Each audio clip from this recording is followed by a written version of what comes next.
Cette fille est née dans un bidonville, mais elle est entrée à Yale, et est devenue l'assistante personnelle d'un homme riche. Anything in my tea? No. Me? Perfect. Breath? 10 out of 10. Mine? 6. Sweet my gum. Sur cette île de la vie, la famille Kevin organise régulièrement des banquets. Les riches et célèbres y passent les chaudes journées d'été, et quelques loisirs de niche ensemble. Mais la veille du dîner, en raison d'une visite inattendue, c'était la sœur de Simone, Devon. Il y a un jour, elle a soudain reçu un bouquet de fleurs de sa sœur. Elle venait de sortir de prison et était furieuse, parce qu'elle devait s'occuper seule de son père dément. Elle devait aussi courir partout pour gagner sa vie. Elle a essayé à plusieurs reprises de contacter sa sœur pour qu'elle l'aide, mais elle n'a jamais eu de réponse. Elle a donc consulté les réseaux sociaux de Simone. Elle a rapidement découvert où elle travaillait. Elle était épuisée par les 17 heures de voyage. Simone ne s'attendait pas du tout à ce que sa sœur revienne. Pour qu'elle n'interfère pas avec le dîner à venir, elle installe Devon dans sa chambre. Pendant le trajet, Devon s'émerveille de l'opulence du domaine. En chemin, sa sœur a raconté à sa sœur le lien qui unit toute la famille. Quelques mots d'avertissement. Ne vous asseyez pas dans le magasin de meubles. Ne touchez pas au canapé. Bien que ma sœur ne soit qu'une assistante, mais elle partage une maison avec son patron. Kevin, le patron, ne savait pas que Simone avait une sœur. Mais elle n'a pas tari d'éloges sur la jeune fille.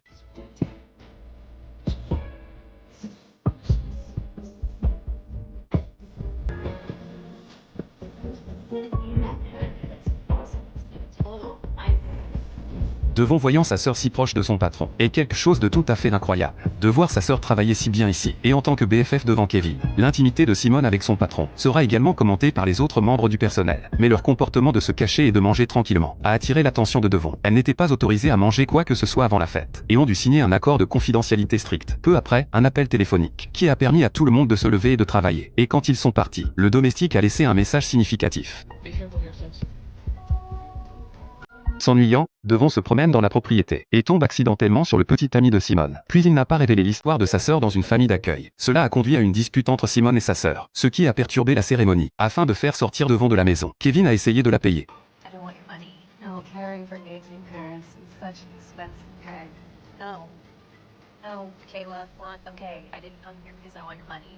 I came here because I want my sister to help me. Face à Devon, Simone ne pouvait même pas la regarder dans les yeux. Devon a été emmené dans un hôtel voisin. Il devait prendre un vol le lendemain matin. Cette nuit-là, Kevin fut réveillé par un fracas dans son sommeil, jusqu'à ce qu'elle atteigne la fenêtre. Elle fut horrifiée de constater que la vitre était fissurée, et non loin de là, un faucon qu'elle avait relâché tournoyait.